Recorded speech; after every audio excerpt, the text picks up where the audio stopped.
So let's talk about something that drives a lot of people crazy, SEO. Specifically, why your best efforts sometimes don't seem to move the needle. Today we're going to break down the most common thinking traps that get in the way. You know, so many teams feel like SEO is this overcomplicated game. You put in all this work, you follow the best practices, but the results just aren't there. The traffic is flat and your rankings feel totally stuck. Well, here's the thing. The problem usually isn't about how hard you're working, it's about where you're focusing. So today, we're going to cut through all that noise. We're going to expose the biggest thinking traps that absolutely kill SEO momentum and show you what actually works. All right, first up, let's dive into the biggest and most common trap of them all, a total obsession with keywords. The folks over at the Black Hat World Forum really just cut to the chase. One of the fastest ways to completely stall out is to get stuck in what they call analysis paralysis, just endlessly researching keywords without ever taking real action.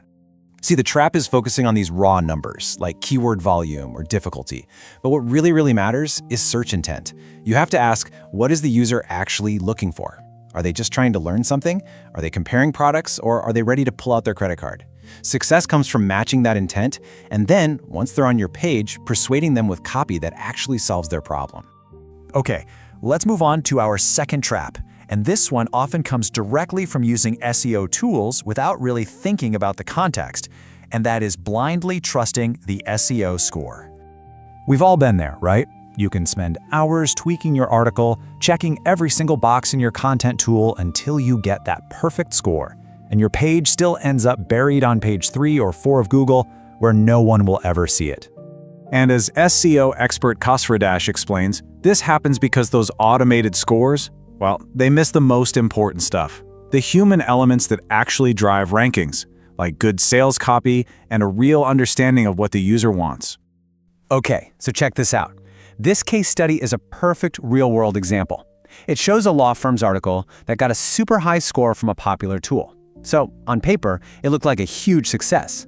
But in reality, it was stuck way down on page 3 of Google, totally invisible to anyone looking to hire a lawyer. So, what went wrong? So, why did it fail so badly? Well, the content tool couldn't see what a real person sees. The page was missing crucial trust signals. You know, things like past case wins or how many years of experience the firm had. It was written like a generic blog post, but the user was clearly ready to hire someone. It never answered that fundamental question.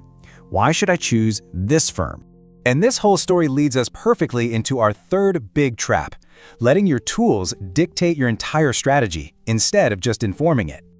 Basically, a tool-driven strategy is what happens when your goal stops being get more qualified customers and instead becomes get a good score in the software. You start writing for the algorithm, not for a person. And here's the key point. Tools give you data, but they don't give you a strategy. Your strategy has to come from actually testing your ideas out in the real world and seeing what moves the needle. If you're just relying on tool scores without doing your own testing, you're pretty much guaranteed to get stuck. Okay, so we've talked a lot about what not to do. So what should we be focusing on instead? What does all the data and expert opinion actually point to? It really boils down to these 4 pillars. First, create high-intent content. That just means matching what the user is actually looking for. Second, make sure you have semantic clarity. This is just about structuring your content logically so that both people and search engines can easily get what it's about. Third, have a crystal clear value proposition. Answer that question, why should they choose you? And finally, and maybe most importantly, test continuously. SEO is all about practice and adapting. It's not just theory. So when you put all of this together, it really points to a fundamental shift in how we need to think about SEO. We've got to move away from a simple checklist and towards a more dynamic, scientific approach. Yeah, let's circle back to that super blunt advice from the forums. At the end of the day, the goal isn't to create a theoretically perfect page that gets a high score in a tool. The goal is to get real, tangible results. The goal is to rank the page. And that's because SEO isn't some project you can just check off a list and be done with. It's a competitive marathon. Your rivals are always running, always adapting, and if you stop moving, they are absolutely going to pass you.